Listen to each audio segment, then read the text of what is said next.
Chega comigo para mais um episódio do Arte na Mesa. Seja bem-vindo e bem-vinda. Vou começar de cara agradecendo o patrocinador do canal Câmera Ninja, que é a sua loja de audiovisual e fotografia lá na Conselheiro Crispiniano. A Câmera Ninja apoia o canal, patrocina o canal, então apoia a arte. Muito obrigado, Câmera Ninja. Hoje, Meire Silva, obrigado por ter vindo. Finalmente uma mulher que passou vários homens e eu acho que a mulher, a gente tem que dar muita voz, porque é a mulher que comanda o mundo, e não vem mulher de arte aqui. A Meire veio, demorou um pouco, né? A gente desmarcou algumas vezes, mas você tá aí, seja bem-vinda. Muito obrigada por essa conversa, né? Eu acho que a gente está tendo esses espaços de troca de arte dentro do território, está se fortalecendo. Eu acho que a gente se fortalece enquanto pessoa e vai fortalecendo também esse fazer artístico, né? Que a gente... Sensacional. Antes dela chegar aqui, a gente bateu um papo e descobri tanta coisa que eu não fazia ideia, assim. Então a gente ia falar, a Meire, ela é atriz, diretora de arte, pesquisadora e fotógrafa. Tá bom para você aí hoje o papo? Olha só quantos adjetivos. Tem outros aí que a gente vai descobrindo no meio do caminho.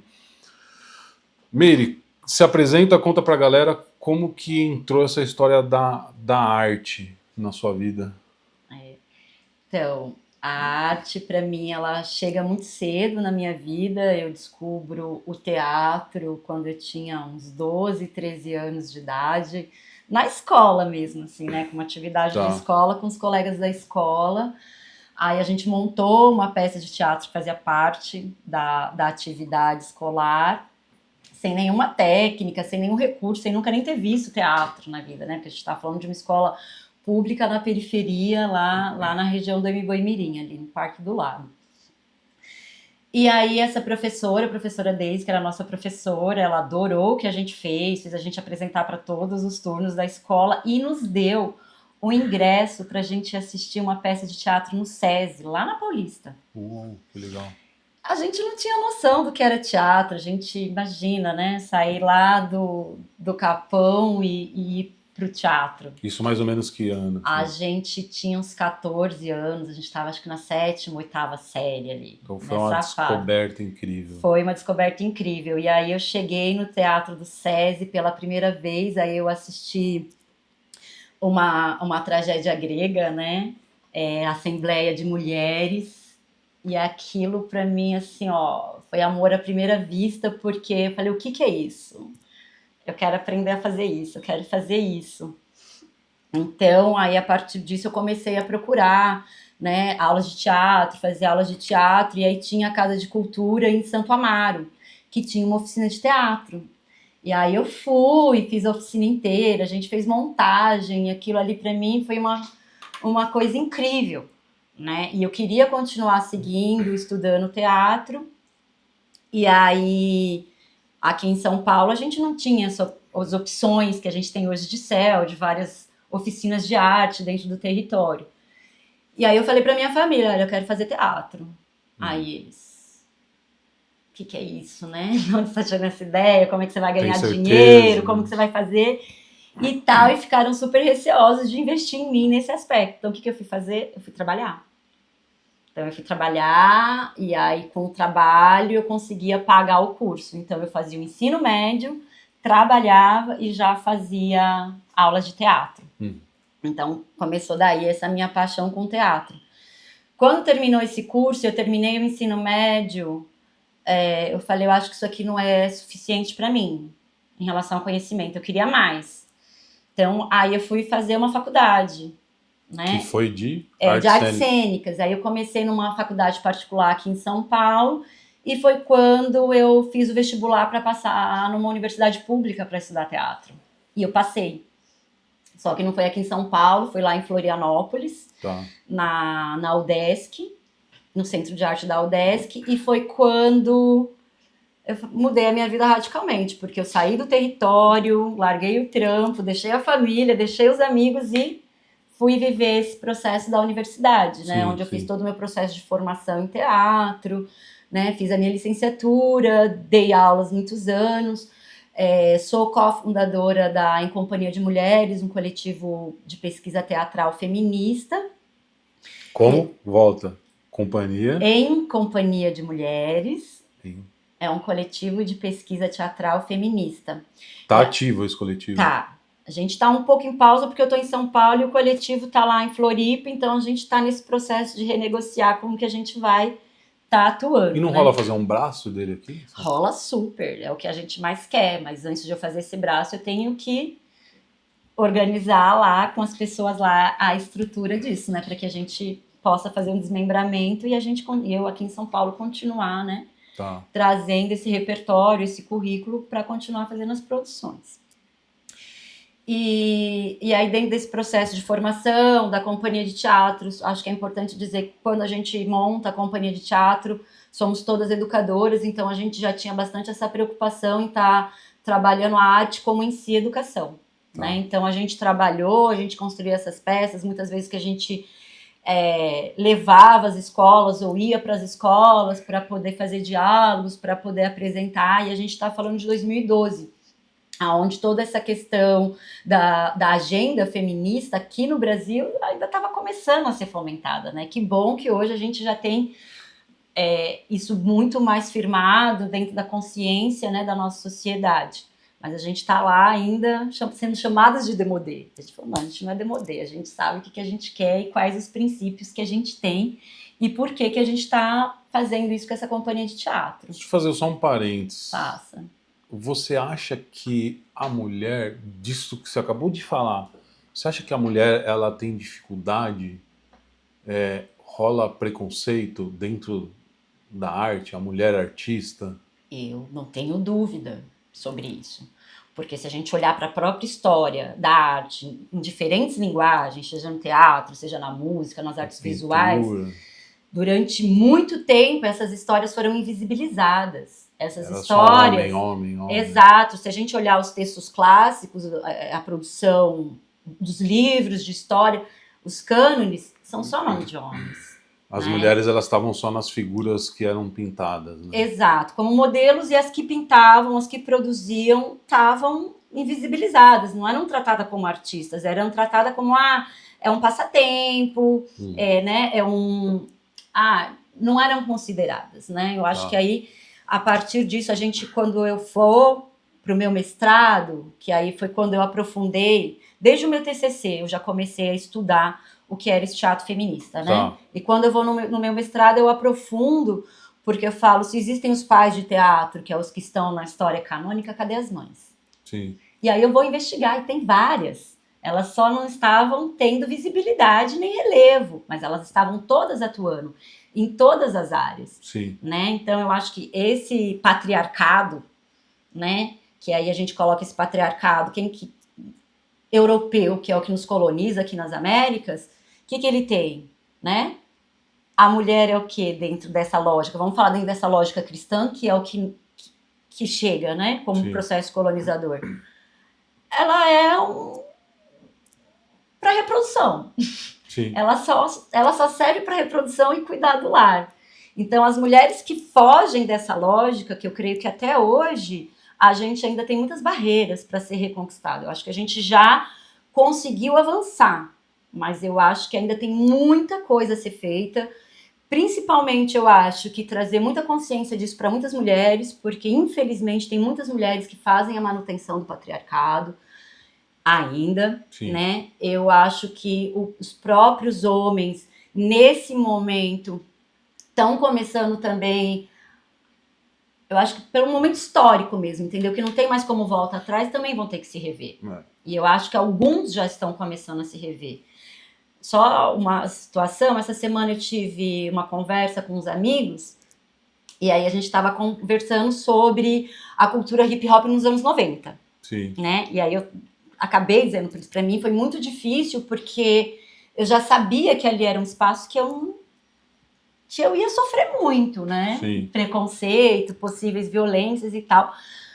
Por quê? Por causa do momento histórico mesmo, né? Dessa situação. Foi complicado. Foi bem complexo, né? Ainda é, mas nos anos 90 foi pior. Né? Foi pior. E eu acho que dentro do território eu acho que nós que sobrevivemos a esses anos 90 e resolvemos fazer arte, assim, a partir desse período, eu acho que foi a arte que me salvou e eu acho que a arte salvou muitas pessoas Sim, sim. dentro do território, né? Segue nessa linha do tempo, então você fez a formação lá em Florianópolis, né? Fiz na UDESC, aí eu fiz o mestrado, e quando eu chego no doutorado, Tudo em artes visuais, artes cênicas, tudo em Tá. artes cênicas. E aí quando eu chego no doutorado, porque o meu mestrado e o meu TCC foi muito focado no teatro, né? No teatro feminista. Tá. E também dentro dessa experiência eu também entrei no teatro negro, né? Para também fazer esses experimentos que foram trabalhos que a gente alinhou, fez aliança junto com a Companhia de Mulheres. E aí quando cheguei no doutorado, o meu objetivo era falar sobre arte na periferia, né? E aí nesse período foi quando chega a pandemia, e aí eu tô no território e aí eu falo, eu quero falar sobre os artistas da periferia, como que é a sua produção artística, como que se dá esse processo de produção, fomentação e socialização da arte. Sensacional. Né?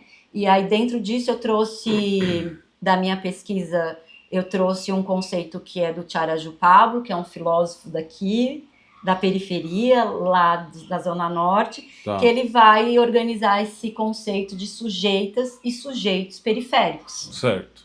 Então, esse é um dos conceitos que vai permear todo o meu processo de pesquisa.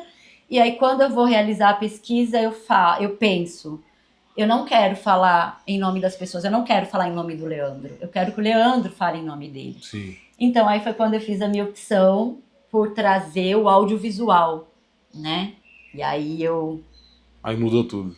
aí mudou tudo. Aí foi uma virada de chave, assim, na vida, né? Me descobri atrás da câmera, né? Porque até então eu estava no palco, eu estava na sala de aula. Aí entrou a fotografia na sua vida. Exato, entrou a fotografia. Então, antes de chegar à fotografia, eu fiz esse experimento com o vídeo, né? Que é onde eu, dentro da minha tese, eu convido 22 artistas para estarem fazendo esse diálogo comigo, né?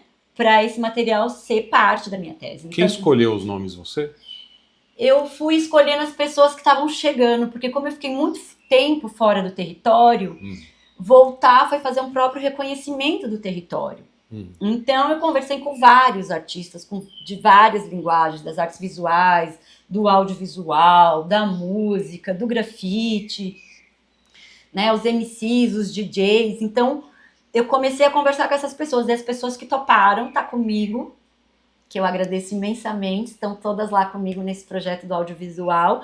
Quando eu chego para fazer esse vídeo, era um desejo, era um entusiasmo, eu não tinha técnica, eu não sabia como que funcionava, mas eu...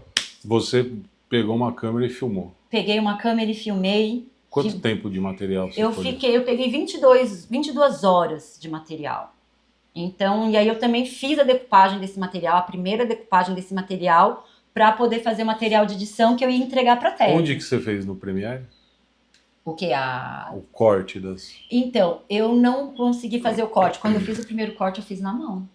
Que louco. Da edição. Eu assistia, e aí ele tava na linha, né? Aham. E aí, a partir disso, eu falava 15 minutos, 23 você segundos, é isso aqui que eu quero Tá. até X momento. Então, Você não entregou pra ele cortadinho. não, eu Você entreguei... deu o tempo pra ele. Eu dei o material Perfeito. inteiro, e aí eu fiz eu mesma a decodificação, né? A decupagem. decupagem do tempo de todos os artistas, a partir dos temas que eu queria que fossem Quer abordados. dizer, você começou no audiovisual já, né? Que louco. E foi, assim, muito entusiasmo, foi muito esse querer mesmo olhar para uma outra linguagem da arte, entender que essa linguagem, ela dialoga muito com a educação, ela tem uma questão muito importante, que eu acho que é essa questão da memória, né? Que a gente traz essa questão da memória, e eu acho que nesse sentido eu fui muito feliz quando eu olho para a tese e dizer, não, as pessoas estão falando em primeira pessoa. Para o pessoal da periferia chegar na academia é realmente muito complexo, e lá também é um lugar que também é muito complexo para a gente lidar, tanto para mim a academia, Sim. todo o meu percurso lá eu considero que foi um processo total de militância, de estar numa frente de militância, né, por ter esse pé na academia e esse pé na periferia e falar, vamos seguir esse caminho, né. Sim, sim, sim. Então aí chega o documentário que eu fiz em relação aos artistas da quebrada, eu achei que a academia ia... E a academia adorou, assim, enquanto processo metodológico, sabe? Sim. Então, isso foi muito importante. E aí, quando eu me vi atrás da câmera, entendendo o que estava acontecendo, assim, ó, foi uma explosão de falar, eu quero aprender mais, eu quero entender mais, eu quero saber sobre isso. Então, né, sou um entusiasta ainda nesse momento, já Não acho, eu discordo. aprendendo. É, Ela falou que já tem 2 anos, né? 2 anos. Entusiasmo é o primeiro ano. No segundo você já viu algumas coisas acontecer, então sim, você já sabe o que o mercado tá falando para você, né? e E nesse vamos falar, você não tem 18 anos, né? Não, já tá bem.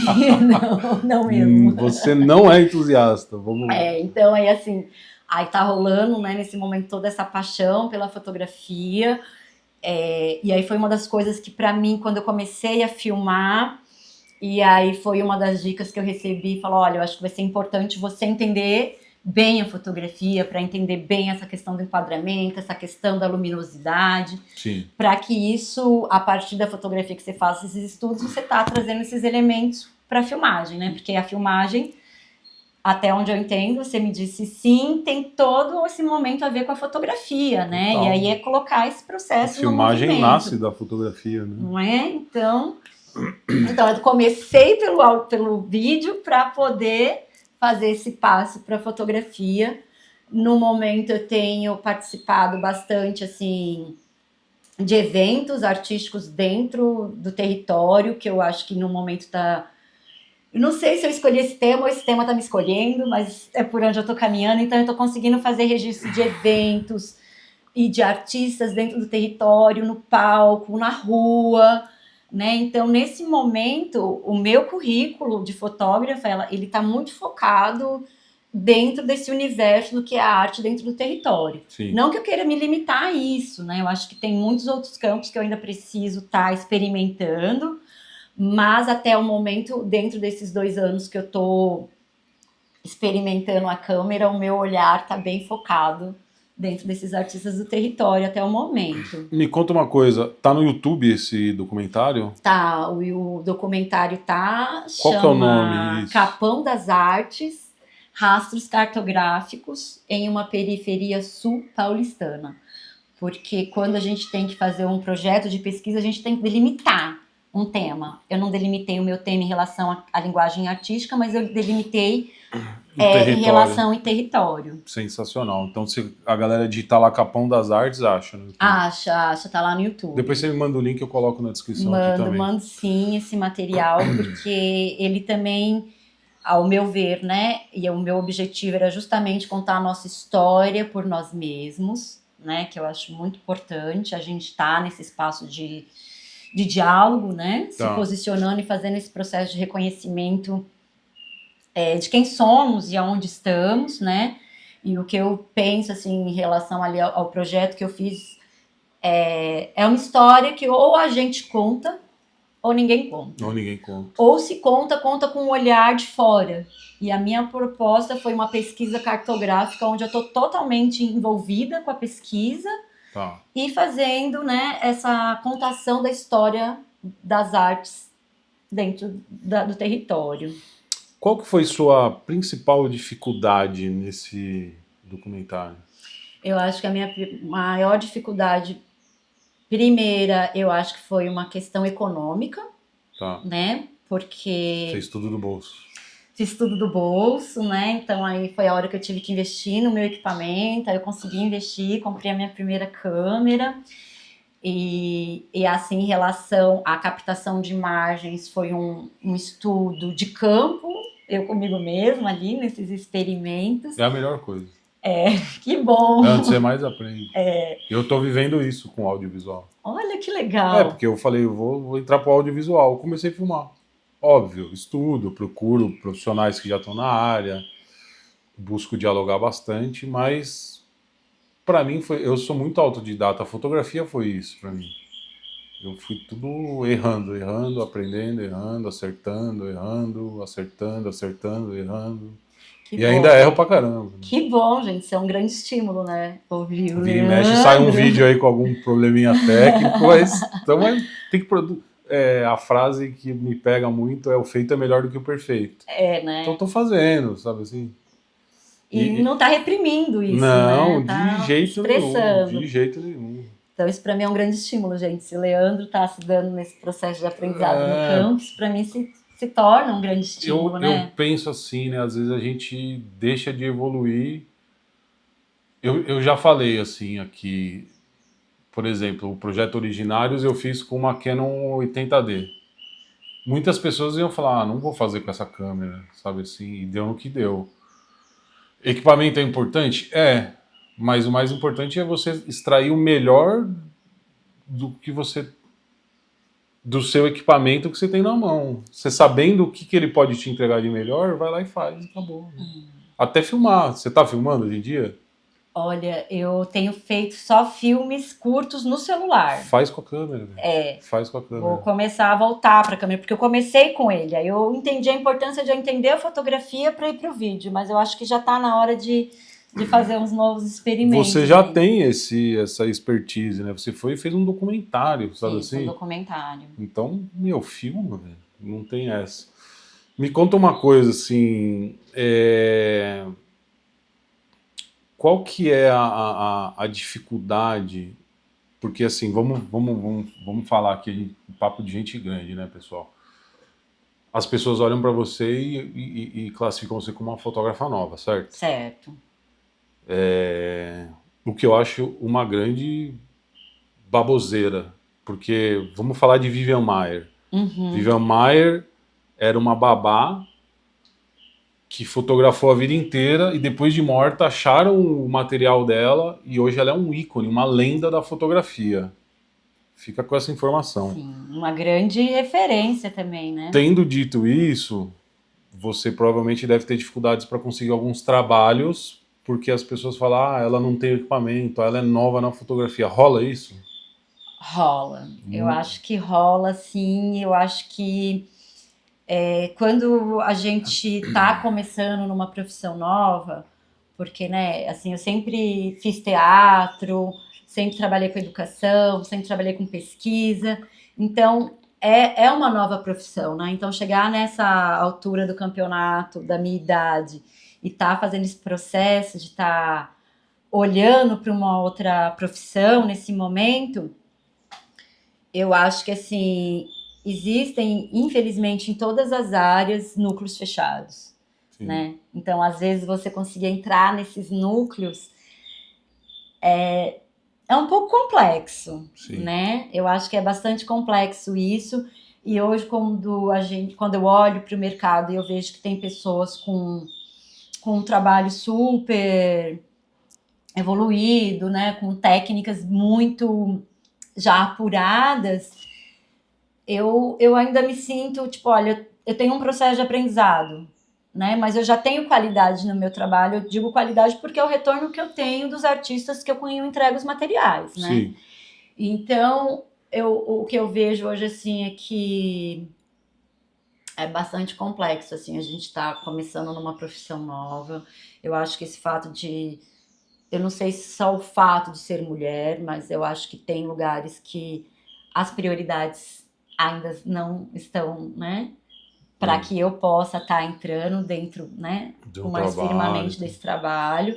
Mas quero também dizer que eu não tenho me intimidado em relação a isso. Tenho olhado para isso e falado, olha, no momento isso está fazendo muito sentido para mim. Sim. Então, a partir disso que está fazendo sentido, eu sei que eu já estou estudando, tenho muito que estudar, tenho muito que aprender. E para mim, um dos aprendizados é estar junto com pessoas que estão aí na caminhada, que estão dando esse espaço de apoio, troca de técnicas, falar, experimenta isso, experimenta aquilo, né? Então, isso para mim está sendo muito importante também. Então, eu acho que tem os dois lados. Eu acho que ao mesmo tempo que tem os núcleos fechados, existem ainda pessoas muito generosas que abrem esse espaço para dialogar, para trazer essa compreensão e tá me colocando também no trabalho, né? Eu acho que esses últimos tempos aí eu consegui realizar alguns trabalhos e foi muito importante para mim porque eu fui contratada, né, pelo trabalho, assim. Então, e um trabalho do qual eu tenho muito orgulho de ter feito parte, porque era justamente essa perspectiva de arte em si como educação, né? Onde era um projeto vou falar que é um projeto do Mocambo, lá do pessoal do Fora de Frequência, os irmãos Benelis, que eles têm o Espaço Mocambo atualmente, ele é um espaço de memória da cultura hip hop, justamente porque os meninos lá, eles têm esse compromisso, né? Com toda essa ética da cultura hip hop, de estar fomentando essa arte, de estar trazendo espaço para todos esses artistas dos 5 elementos, abrindo diálogo com a comunidade escolar, com a comunidade em geral. No entanto, que esse projeto que eu fotografei, esse projeto chama Hip Hop Semeia, ele foi para as escolas foi para dentro do espaço do Mocambo. Então, aí é onde a gente vê, né, toda essa importância da arte e educação, e para mim foi muito importante enquanto realização profissional, né? Porque aí eu vejo a arte, vejo a educação e ainda tenho toda a oportunidade de estar fazendo os registros históricos, né? Fotográficos desse material. Então, para mim, foi muito importante essa experiência, né, nesse momento, e foi um projeto que eu cheguei sozinha, eu fui convidada, né, eu não cheguei através de uma outra pessoa. Sim. Então acho que isso para mim também me trouxe uma autoconfiança a mais, sabe, dizer, certo, é um caminho, segue o caminho aí que tem possibilidades, né. Então a gente está caminhando, mas sabendo, né, dentro de um contexto real, Brasil, de que artistas independentes, a gente tem muita dificuldade, né, tanto de adquirir os equipamentos, as técnicas e as tecnologias, mas que, como você falou, a gente tem que acreditar no que a gente tem na mão e fazer o melhor que a gente tem, né? Então, nesse momento eu estou fazendo essa trajetória, né, que eu estou chamando dessa uma nova trajetória, sem esquecer toda a minha trajetória anterior, mas muito pelo contrário, eu acho que é uma técnica, uma tecnologia que ajuda em todos esses aspectos, porque quando eu penso no teatro como linguagem, o teatro ele é uma arte muito generosa, porque ele dialoga com todas as outras linguagens, né? Sensacional. E eu acho que a história da fotografia, música, artes visuais, a moda. Tudo. Então, ali dentro da minha experiência do teatro foi onde eu tive experiência, né? Espaço para poder vivenciar tudo isso. Dentro do teatro, além de atriz e educadora, eu também faço direção de arte, iluminação, criação de cenário, né? Dei disciplinas, né? Dei aulas sobre espaço teatral, e aí é onde a gente vê essa generosidade de abertura para dialogar com todas essas linguagens. Então, eu acho que o meu amor pelo teatro e pela fotografia são coisas que andam muito próximas em diálogo, né? Sim. E aí isso também me traz esse aspecto de dizer, eu estou aprendendo mais uma ferramenta para continuar trabalhando com a arte e para estar conseguindo trazer esse processo para a educação, que não necessariamente tem que estar dentro de uma sala de aula, mas em diferentes espaços e ambientes da nossa sociedade, que eu acho que a educação em si, ela é um direito, né, constitucional para todas as pessoas, mas infelizmente nem todas as pessoas têm essa oportunidade de acesso, não chega. Então eu acho que quando a gente tem essa consciência e tem essas ferramentas e vai encontrando modos de operar e expressar isso e conseguir dialogar com um público mais amplo, eu acho muito importante. E eu acho que o audiovisual, ele, nesse momento ainda tecnológico que a gente tem, que as pessoas têm um celular na mão, eu acho que é um modo muito mais prático no momento da gente estar conseguindo ampliar esse diálogo, né? Sim. Na sua visão, qual que é a importância dos coletivos hoje na formação de novos indivíduos até para a sociedade, na arte e como indivíduo? Eu acho que o coletivo, ele é fundamental para a gente se encontrar enquanto rede, para a gente fazer esse fortalecimento enquanto nós. Porque eu acho que a gente está vivendo um momento desse neoliberalismo onde o individualismo e o egoísmo faz parte da das armadilhas que ele nos impõe enquanto seres humanos nesse momento. Sim. E eu acho que isso tem adoecido muitas pessoas e as pessoas têm ficado cada vez mais individualistas em relação a conviver em sociedade. E eu acho que quando a gente está dentro de um coletivo, além da gente conseguir se fortalecer enquanto indivíduo, a gente começa a lidar com essas com essa diversidade de pensamento, onde a gente faz uma oxigenação de ideias. E eu acho que em coletivo a gente vai mais longe. Sim. Sabe? Eu acho que nesse momento é geral, né? Mas eu vou falar do território, que é onde eu tô. Eu acho que quando a gente vê esses núcleos de coletivo, a gente vê que ali existe uma força. E eu acho que quando a gente está em coletivo, e principalmente pensando em arte e pensando em sociedade, eu acho que essa questão do ego e desse individualismo que está tão exacerbado, ele toma uma outra dimensão a partir do momento que a gente desperta para a importância de uma coletividade, né, da criação de uma rede. Eu vou falar uma coisa aqui que talvez eu possa estar equivocada, mas é uma coisa que me passa pela cabeça, de que o inimigo não é o meu colega que está do lado, entendeu? Então, eu não tenho que competir com o meu colega. Eu não tenho que furar os olhos do coleguinha e nem dar uma facada pelas costas. Nem deixar para trás. E nem deixar para trás. O que eu acho que está faltando bastante nesse momento é a gente trazer para a consciência a importância da gente estar trabalhando em coletivo para a gente se fortalecer em coletivo. Porque não adianta, ao meu ver, você comer o seu pão e os seus coleguinhas estarem com fome. Então, acho que a gente tem que lutar em coletivo para que todos tenham pão. Né? E eu acho que dentro dessa proposta do coletivo, eu vou falar um pouco do território, né, do que eu vejo ali. Eu vejo pequenos coletivos trabalhando separadamente. Então, eu vou chamar de células, né? Essas células estão acontecendo. E o que eu vejo que a gente precisa, urgente, pensar em como que a gente junta essas células para fazer um corpo. Conectar essas células. Conectar essas células para fazer, sabe, que na engrenagem do corpo, uma metáfora, assim, tipo, meu intestino, meu rim, meu coração, são todos importantes. A hora que criar esse corpo vai ficar imparável, não é? Eu acho que só quando a gente criar esse corpo, a gente vai conseguir realmente fazer alguma coisa contra o nosso opressor. Que é o Estado. Que é o Estado. E sempre vai ser. E sempre vai ser. E por que eu vejo hoje, dentro da minha análise, por que o Estado quer que a gente fique fragmentado? Quer que cada um só corre atrás do seu pão? Quer a gente cada vez mais individualista? Por quê? Porque eles têm medo dessa força, dessa grande massa quando se junta. Um povo desperto é um povo que comanda, né? E ninguém quer um povo comandando. Né? Não. Eu costumo dizer assim, né? Não tem como não falar de política, né? Eu sou apartidário, eu não gosto da política partidária. E eu sou de esquerda. Se a esquerda entrar no poder, no dia seguinte do poder, eu sou esquerda do poder de esquerda.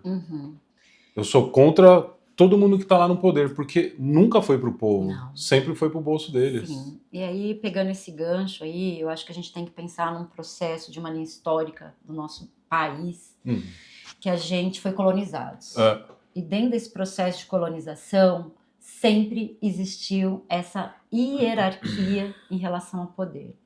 Então, quando a gente acaba esse reinado e começa a república, quem funda a república é a oligarquia.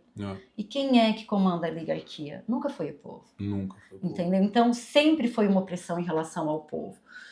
Então, ao meu ver, essa mesma estrutura, ela segue até hoje. Sim. Entendeu? Com uma outra roupagem. Com outra roupagem, claro. Mas ela continua como oligárquica, ela continua como opressora, ela continua nos colocando numa situação, principalmente, assim, eu acho que não só o território, mas em geral, um povo não pensante. Que é o que eles querem. Exato. Então, assim, por isso que eu falo da importância da educação, porque o que a educação traz para nós? Processo de reflexão e entendimento do nosso contexto.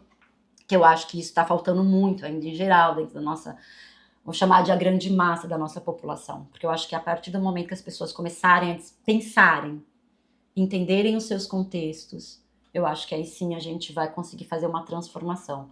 E quando eu penso no Estado como inimigo, é tudo que ele não quer. Sim. No entanto, se a gente pensa nas escolas hoje, principalmente da periferia, são cada vez mais precarizadas, Sucateado. sucateadas, não existe estímulo para estudar, a própria categoria professores, educadores está cada vez mais degringolada e cada vez mais desvalorizada dentro da nossa sociedade, e eu vejo isso como uma grande estratégia. Tem a música dos Racionais que ele fala que com a escola eles têm mil fitas.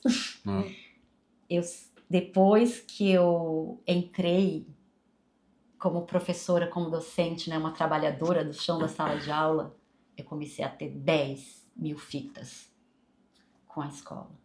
Porque ali a gente entende as armadilhas do Estado para que as coisas realmente não cheguem até nós, como a própria categoria professor. Se a gente pensar nos anos 60, professor era igual engenheiro, igual advogado, igual médico, era uma posição... Eu estudei em escola pública, no Resine, e, cara, eu tive até uma boa educação naquela época. E eu lembro que tinha o Ibrahim, que era super concorrido para entrar, assim, sabe? Fazia uma prova para entrar. Hoje a galera sai do ensino sem saber escrever. Sem saber escrever. Eu já tive alunos do 6º, 7º anos que não sabiam escrever o nome, e quando eu levo isso para uma reunião de professores, de que a gente tinha que ajudar e tal, aquela criança... Eu sou chamada de Meire de Calcutá. Você quer ser a Meire de Calcutá? Você quer salvar o mundo? Não vai dar, Meire. E aí você fala, gente, é aonde a gente tinha que estar politicamente engajado para contribuir, entendeu? Então aí a gente vê o que? São armadilhas do Estado que vão sendo postas dentro desse processo de hierarquia.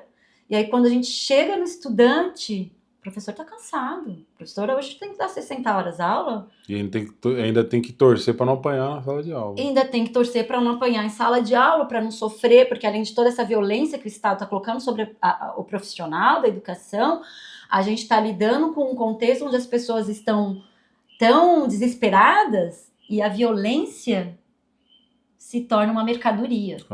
Entendeu? Então, assim, a gente está sendo atacado. Então, o que está sendo atacado? Na atual eleição agora aí. Na atual eleição. No entanto, dentro dessa atual eleição, a gente vai ver as propostas de educação. Eu não vi nenhuma falando de que vai valorizar o professor. Eu vejo falando nessas eleições de que vão colocar rota na rua, de que vão aumentar o quadro de policiamento. Entendeu? Então, quer dizer, esse policiamento que, na verdade, dentro da periferia, ele é o próprio causador de muitas violências dentro do território, porque ele não vai lá para proteger as pessoas do território. Ele vai lá para intimidar. Eu tenho para mim que a educação é a base de uma sociedade que não precisa de arma. Né? Não precisa de arma, exatamente. Porque se o cara tem educação e ele tem desejo de ter um carro, ele tem desejo de ter um tênis, ele tem desejo de ter um celular, ele não precisa roubar. Não. Ele vai, entra numa empresa, ganha o dinheiro dele honestamente, vai lá e compra. Exato. Independente da cor, sexo, raça, opção sexual, o cara entra na empresa... trabalha e compra. Exato, porque o que essa pessoa adquiriu dentro do seu processo de educação? Ela adquiriu técnicas, ela adquiriu habilidades. Caráter, princípio. Caráter, princípio, ética. E consegue olhar para um horizonte e ter perspectiva. E ter perspectiva, exato. Agora, se a gente pensa, vamos pegar uns jovens adolescentes que estão ali, que a mãe e o pai trabalham o dia inteiro, porque é a realidade, passam um dia inteiro sozinha, passam um dia inteiro na rua, vai para a escola, uma escola sucateada, entendeu? Que não estimula ele estar ali, muito pelo contrário, muitas vezes o espaço escolar é um próprio espaço que hoje é também um espaço de opressão, né? Então, que estímulo existe? Zero, não existe, zero. Entendeu? Então, o que ele tem ali na rua? Ele tem um estímulo para entrar num crack, para entrar num tráfico, para ir roubar, porque o que ele quer? Um tênis bonito. E tem muito a política do imediatismo, né? Ele quer para agora. É para agora. Pra agora. Ele não quer construir algo, ele quer agora. Olha, pensando nessa questão que você traz, eu vou trazer um exemplo da Holanda, por exemplo. Né? Tudo bem, é um país colonizador, né? Mas o que eles fazem dentro de lá? A educação é base, desde a educação infantil até uma universidade. E o estímulo para a arte lá existe. No entanto, que tem presídios, se não me engano, já foram 2 presídios que deixaram de ser cárcere e se transformaram, não mais em presídio, mas em espaços de arte e cultura. Sim. Lá na Holanda também tem um prédio, eles diminuíram muito a transmissão de HIV e até o uso de drogas. Tem um prédio lá, acho que 9 andares. No 9º andar você pode pegar a sua droga de escolha e usar. Só que você vai passar no 1º andar, vai fazer exames de sangue, no 2º andar você vai passar por um psicólogo, no 3º andar você vai passar por um terapeuta, no 4º andar você vai passar por outro especialista. Você pode todo dia ir lá buscar a sua droga de consumo. Só que o cara vai usar... Só que quando o cara ele chega lá, às vezes com o tempo a pessoa vai parando em determinados andares e para de usar droga e diminuiu doenças, né, que são transmitidas por seringa, essas coisas. Então, às vezes, e aí a gente olha para nossa Cracolândia e é tratado como crime. E eu acho que a gente tem uma questão aqui, Leandro, muito importante da gente tratar, porque é adictos, né? E o adicto é uma doença. É uma doença. E a gente começar a tirar esse preconceito de que droga é porque você... é uma escolha sua apenas, você é um vagabundo. Tirar esses estigmas e entender que o adicto é uma doença psíquica, né? Assim como o alcoolismo é ser adicto, entendeu? Então, assim, tem muitas... Até o diazepam. Lá fora, entendeu? A compra compulsiva é considerado doença. Exato. Uma série de outras coisas que aqui... O próprio vício em sexo, né? O vício em qualquer outra substância. Então, olhar para essa experiência que você está falando, a gente está vendo que isso aí é um tratamento das pessoas como adictos. Exato. Entendeu? Não é um preconceito. É um outro movimento. Exato. Você falou ali antes da gente começar a gravar que você escreveu um projeto.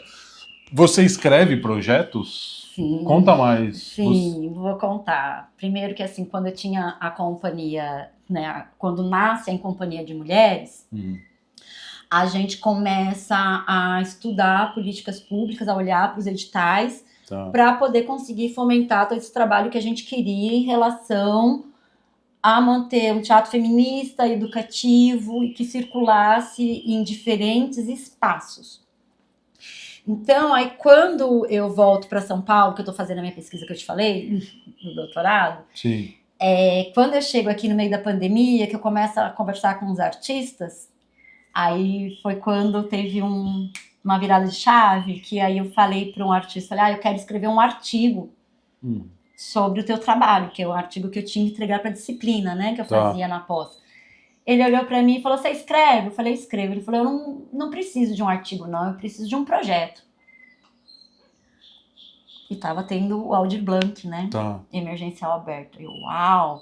Aí eu peguei e falei pra professora que eu tinha que entregar o artigo. Eu falei, olha, eu quero saber se eu posso, em vez de te entregar um artigo, eu posso te entregar um projeto que eu vou escrever para um artista do território. Ela falou, beleza. E aí foi quando começou, entendeu? Então, aí nessa história de escrever os projetos, os editais das políticas públicas, durante todo o meu processo de doutorado, eu escrevi mais de 20 projetos. Pra galera. Você ganhou dinheiro com isso? Não, porque quando eu fiz essa inscrição, ela ainda estava dentro do meu processo de pesquisa, de um processo de troca, entendeu? Tipo, eu tô vindo aqui, mas eu não tô indo embora sem deixar nada, entendeu? Então era como uma troca. Eu vou pegar essas informações e vou trocar a partir desse processo dos projetos, né? Então, alguns foram contemplados, alguns não. Mas as pessoas podem te contratar hoje para fazer... Podem, faço projeto também, inclusive. Deixar o contato dela aqui.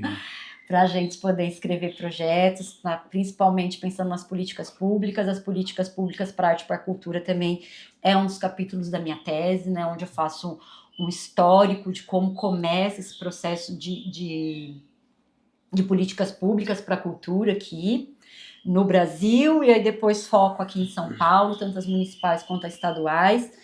E aí, a partir desse entendimento, eu falo, isso é um direito nosso.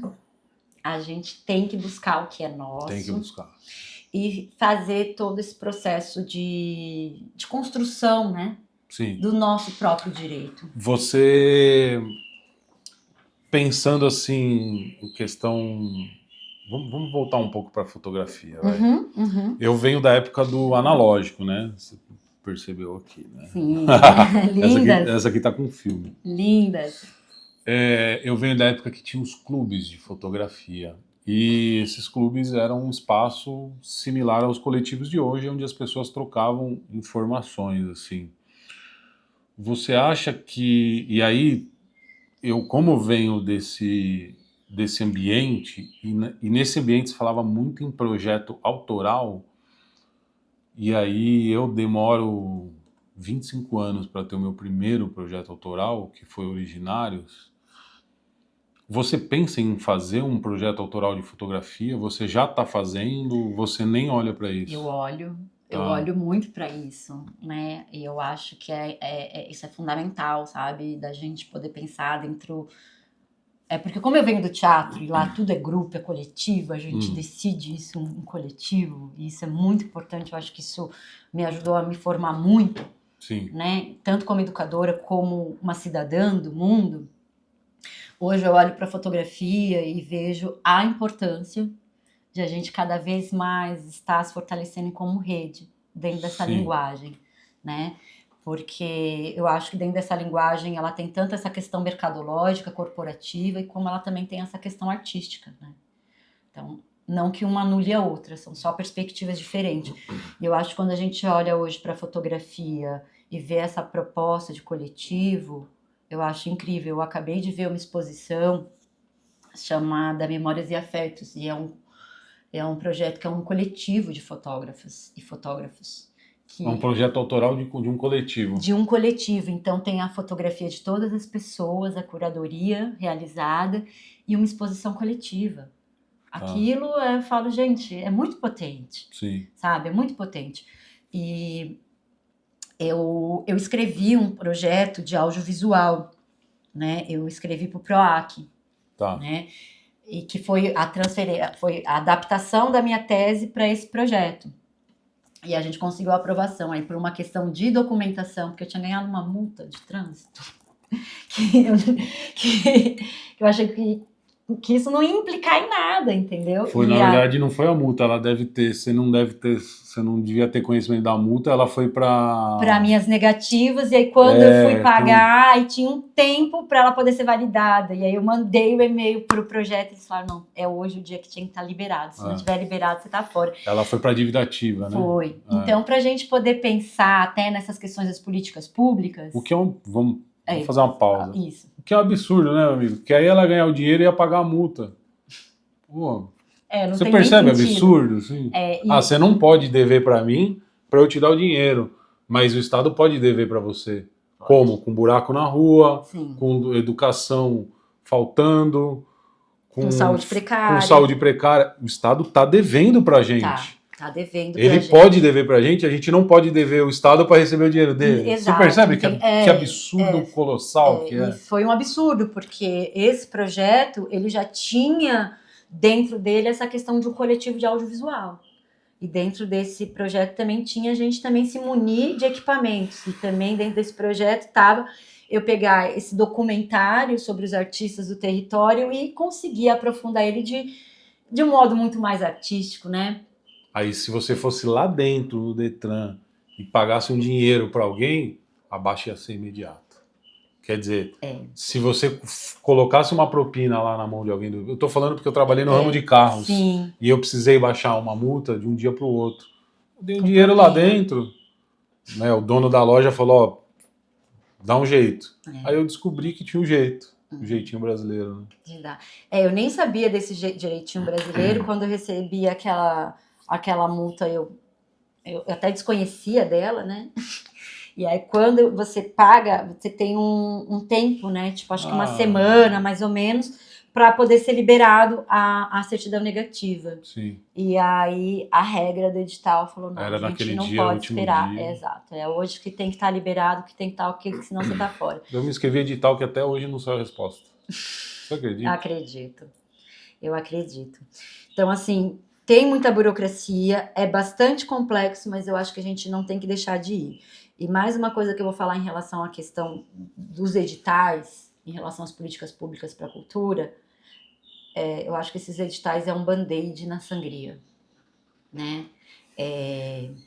Porque se é constitucional que a gente tem direito à arte e à cultura, é uma responsabilidade do Estado poder fazer essa produção. Sim. E aí eu penso no edital, claro que a gente tem que correr atrás, não estou dizendo que não, mas quando a gente vai correr atrás, a gente vê a quantidade de projetos incríveis e que estão ali correndo através dessa burocracia para conseguir ser contemplado. Entendeu? Então, muitas vezes, não é o melhor projeto que é contemplado ou não, mas que aí é onde a gente entra a questão da técnica, é a questão de fazer uma interpretação desse edital, responder o que esse edital quer como eles querem. Sim. Então, isso é uma questão técnica. Se chegar uma pessoa que não tem essa expertise e não consegue nunca o dinheiro. Não vai. Aí existe um mercado de gente vendendo projetos pagos. Você vai lá, paga um tanto, aí você só preenche. E assim, eu cheguei a comprar um negócio desse. Eu não cheguei a trabalhar nessa dinâmica, mas, por exemplo, tem gente, tem empresas mesmo, que para dar consultoria, falar, o projeto pede isso, isso e isso.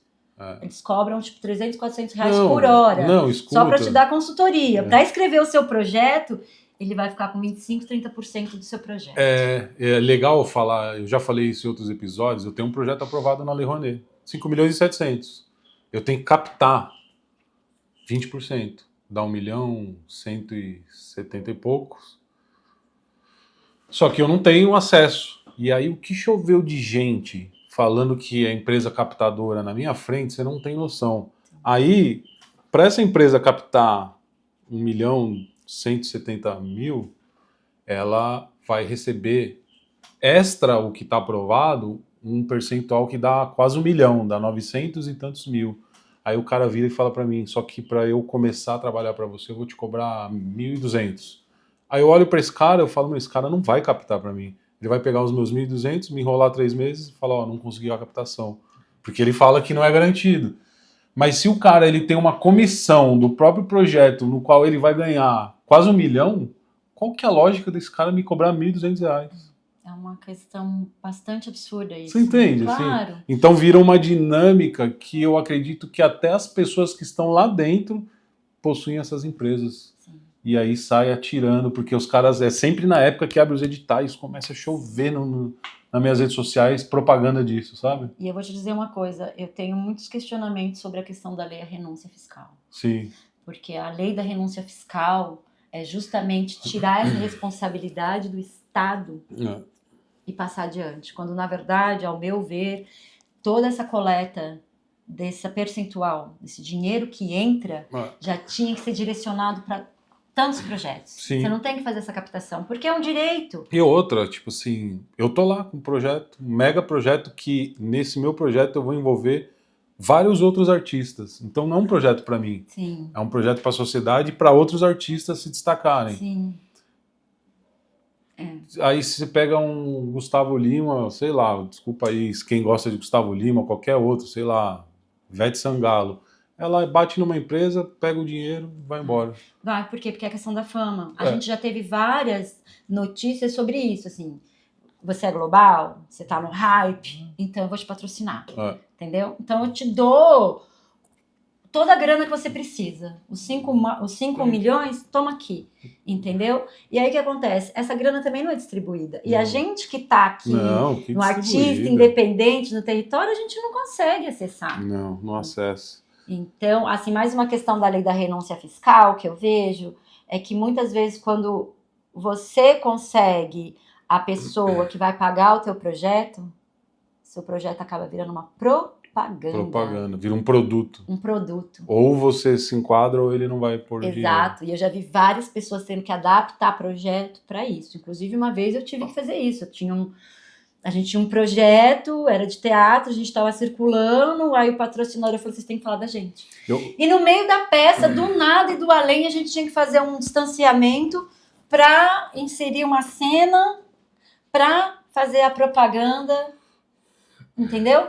Então a gente aceitou porque ou a gente aceitava ou a gente não ia circular com o trabalho, a gente não ia se pagar. Por que eu entro nesse embate? Porque tem uma pessoa que talvez vá me ajudar nessa captação. Mas e se esse cara trouxer alguém do agronegócio? Como que eu vou colocar o Originários na mão de uma pessoa que está destruindo a ancestralidade? É incoerente. Que é a natureza. A natureza é nossa ancestralidade. Sim, é As maior. árvores são nossas ancestralidades. E como que eu... Aí chegou um momento que eu falei, vou pegar esse dinheiro e vou trazer para os nossos. Mas será que vale a pena eu me vender, pegar esse dinheiro, pôr na mão dos nossos e ter o meu projeto, o nosso projeto de ancestralidade, que é Originários, associado a uma empresa do agronegócio, uma empresa que é colonizadora, uma empresa que perfura a terra, sabe assim? É muito louco É isso. muito louco, porque assim, a gente Você venderia? Eu vou falar da complexidade. Porque aí a gente se corrompe eticamente. O nosso princípio e o próprio objetivo que a gente tinha em realizar, expressar esse projeto, ele se perde. Se perde. Entendeu? E aí o que essa galera do agronegócio quer? Quer que a gente se perde. É tudo que eles Porque querem. eles têm o dinheiro. Eles têm o dinheiro. Pra e o caramba. que eles querem é que a gente se corrompa com eles. E o que a gente vê hoje, que muitos artistas entram nessa sua perspectiva de se monetizar. Todo mundo precisa pagar a conta, entendeu? Mas muitas vezes as pessoas, eu não sei se elas não têm o princípio ou se elas realmente quebram os seus princípios pela essa questão da monetização, Dinheiro, sabe? né? Pelo dinheiro. Dinheiro sempre foi um corrompedor. Exato, tá certo, assim? Exato. Ele corrompe. É por isso que eu acho a importância do coletivo, porque um coletivo é muito mais difícil de ser corrompido do que um indivíduo. A gente pode pensar em criar um coletivo de fotografia, hein? Eu acho ótimo. Planejar alguma coisa assim? Vamos, com certeza, Leandro. Fazer um coletivo de fotografia para a gente expressar e fazer um trabalho. Exato. Louco. E a gente pode organizar um projeto que a gente possa tanto concorrer em políticas públicas como realizar a gente mesmo. Realizar a gente mesmo, sabe? Dentro dos nossos recursos. Eu acho que isso é muito importante, a gente tá se fortalecendo em coletivo. Eu acho que o individualismo, eu acho que ele é a grande armadilha do neoliberalismo. Eu acho que esse individualismo fragmenta uma força que é incrível. Sim. Porque quando a gente está junto, se realizam coisas impressionantes. Sim. Né? Então, eu acho que a gente tem que apostar cada vez mais nessa perspectiva, sabe, Leandro? Você acha que... Eu fiz uma pergunta... não sei se você tem esse conhecimento, né? Porque eu faço o Quilombo Skate junto com o Fábio e eu comecei a olhar muito para essa questão de aquilombamento, né? Você acha que os coletivos, independente de raça, cor, eles se assemelham aos quilombos? Eu acho que nem todos têm esse princípio. Eu vou trazer aqui o... Ai, gente, calma. Só fazer um parênteses, porque eu conversando com ele ontem... Posso fazer isso? Pode, claro. Não perde o raciocínio. Não. Aí eu falei assim, pô, mas os coletivos são uma forma... Porque eu perguntei, o que é o quilombo para você? Aí ele falou sobre resistência. Eu falei assim, pô, mas você acha que os coletivos não é uma forma de resistência? Aí ele falou, mas se for só de branco, você tem que descobre outro nome. Ele falou assim para mim. O que eu tenho a dizer sobre o quilombo... Vamos pensar qual é a estrutura de um quilombo. Lá não existia hierarquia. Se a gente pensar no quilombo de Palmares, tinha os brancos que não eram coniventes, né, com essa colonização. Tinha isso. Tinha indígena, tinha os negros. E o que acontecia ali dentro daquele quilombo? E que até hoje acontece nos quilombos. Estou fazendo isso como uma referência. Não existe hierarquia. Existe um processo que todo mundo trabalha, tem espaço para que todos trabalhem, todos opinem e todos comam, entende? Então eu acho que ali tem uma questão que é uma organização política, é uma questão de respeito à humanidade dos seres humanos e é uma outra lógica de operar. Sim. Porque não é uma operação de que tem uma hierarquia, eu tenho mais, então eu tenho poder. Entendeu? que é o que a gente vê hoje dentro dessas outras estruturas, Ah. principalmente que estão coniventes com esse neoliberalismo. Então, eu acho que quando a gente... De coletivos, você fala. Tem coletivos que... Tem. Com Eu já vi. certeza tem vários Que apoiam coletivos que atuam com o aquilombamento, né? E tem coletivos que apoiam até candidatos de direita. Né? Eu acho que assim, a gente tem que ter uma referência, que é o Nego Bispo. O Nego Bispo, eu trago ele como uma referência, por quê? Porque ele é um homem que ele é formado dentro do quilombo. Ele não teve espaço e nem experiência de trabalhar, de ir para uma universidade, entendeu? E ele, a partir do quilombamento, desse quilombo, ele começa a trazer um processo filosófico e político para nos educar o que é um quilombo. Qual que é essa filosofia? Por que o quilombo funciona ali dentro daquelas estruturas, mesmo em precariedade? É uma precariedade, mas todo mundo come. Então dá para dizer que o coletivo é uma versão atual de aquilombamento? Eu acho que os coletivos, quando eles trazem essa questão ética, esse seu posicionamento político e esse reconhecimento de território, eu acho que a gente pode caminhar para um aquilombamento. Tá. Porque, por exemplo, vou trazer o Nego Bispo de novo como referência, porque ele fala descolonizar o pensamento. Ele fala, ele fala, eu não colonizei o meu pensamento, porque eu mantive o meu pensamento e a minha perspectiva dentro dessa lógica e dessa estrutura do quilombo, que eu acho que é um lugar que a gente tem que cada vez mais aprender. Um lugar que hoje, posso estar sendo inocente, né? Mas ao meu ver, onde existe de fato esses aquilombamentos, são dentro das religiões afro-brasileiras. Tá. Né? Porque lá existe um respeito pela humanidade, existe o acolhimento, né, da diversidade de pessoas. É um lugar que você é branco, você entra, você é gay, você entra, você é trans, você entra.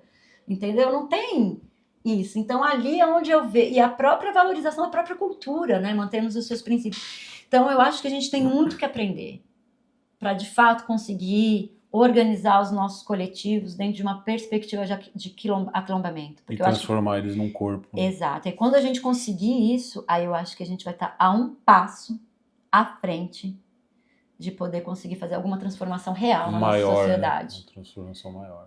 Porque eu acho que enquanto a gente estiver na lógica do individualismo, do só o meu pão... Esquece. É o que eles querem que a gente faça, porque aí a gente continua na escassez. A gente continua se degladiando, a gente continua se matando. Sempre eles estão...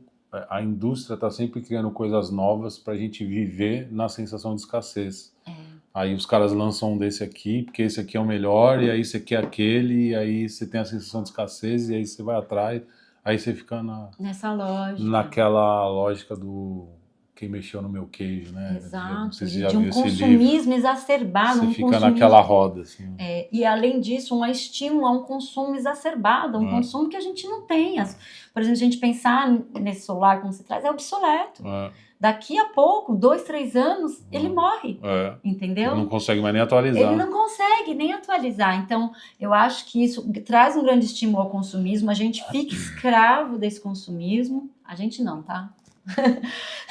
Algumas pessoas, né, ficam à mercê desse consumismo e aí vai girando essa bola de neve de que eu fico dependente, eu fico ali num emprego que eu não gosto, eu fico ganhando um salário de miséria, mas eu me satisfaço porque é como se não tivesse outra opção de vida, né? E aí eu vou trazer uma questão aqui. O capitalismo não existiu a vida inteira na história da humanidade. Como que a humanidade vivia antes? Antes do capitalismo, antes da própria relação do feudalismo, como que os seres humanos sobreviviam? Como que a gente existia enquanto seres no planeta? Como que a gente resiste? Eu acho que é aí que está uma coisa que a gente perdeu. Além dessa conexão com essa nossa ancestralidade, a gente está perdendo cada vez mais o senso de comunidade, o senso de coletividade, Leandro. E isso é o mais triste, né? Eu acho que isso é uma grande arma, é o nosso tiro no pé. É a gente entrar na armadilha que o Estado coloca pra gente. É isso. Flor, eu acho que, assim, estou contempladíssimo com a sua presença aqui.